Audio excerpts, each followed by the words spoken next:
Well, the days of record low mortgage rates seem to be over. The average rate for a 30-year home loan rose above 5% this week for the first time since last April.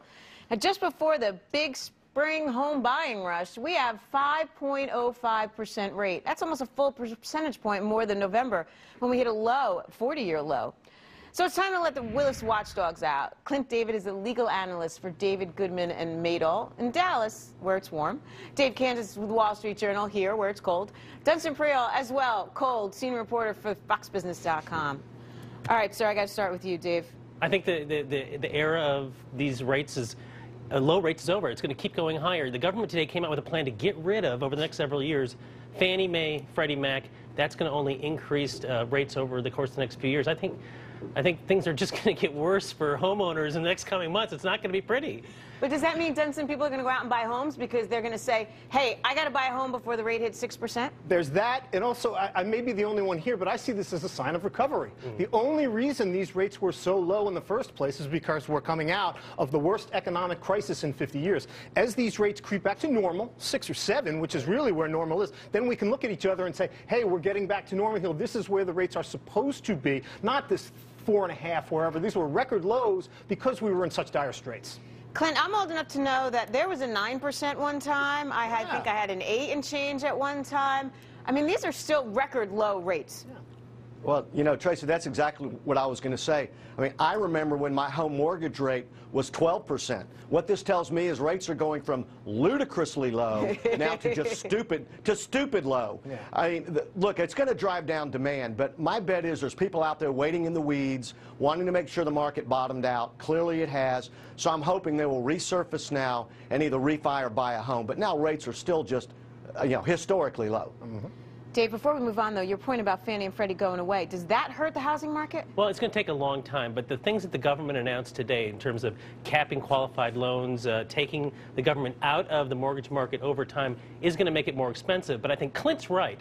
People have been waiting to see if rates have bottomed out. I think the signal is they have, and people are going to start to jump in and try to look for a mortgage now because they can't wait any longer. They're not going to get any longer. So you should go buy a house. I think so.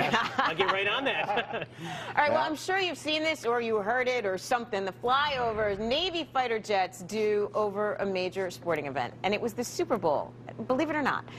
Okay, but the game was indoors. Like, there's a roof on the Super Bowl, and no one saw the planes overhead. And, oh, by the way, it cost nearly $500,000.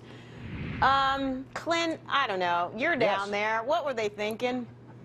I am. Okay, let me see if I get this right. You're asking me, a fourth-generation Dallas native and Cowboy season ticket holder, whether or not this was a good use of funds.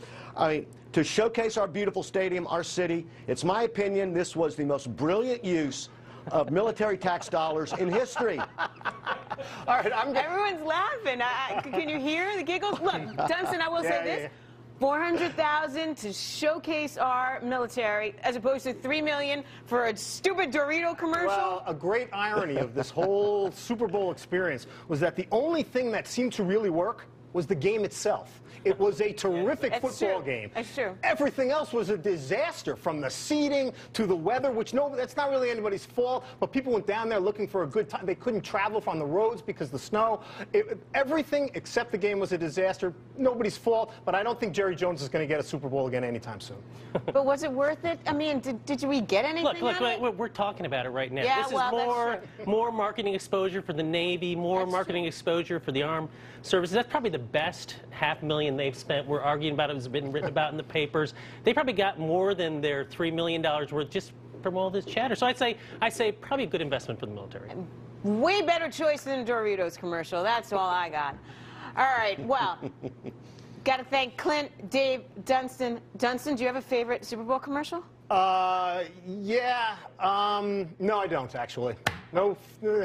You know? Nothing. I thought the one with Timothy... Darth Vader was the best. Darth Vader, there you go. And the Groupon one was sort of funny about Tibet, but then there was such an uprise over it that I thought, well, I thought we were past politically correct. And I thought it was sort of funny, and they were playing a joke. Okay, yeah, see? I don't know. I'm still and we will see another Super Bowl in Dallas, Texas. I will guarantee you that. There's too many people that can cram into that stadium, too much revenue. There'll be another Super Bowl in Dallas, Texas. I know one person who won't go. Ah, There'll be fighter planes I know a lot of again. people that I'll take your won't. ticket. Clint, Dave, Dunstan, thank you guys so much.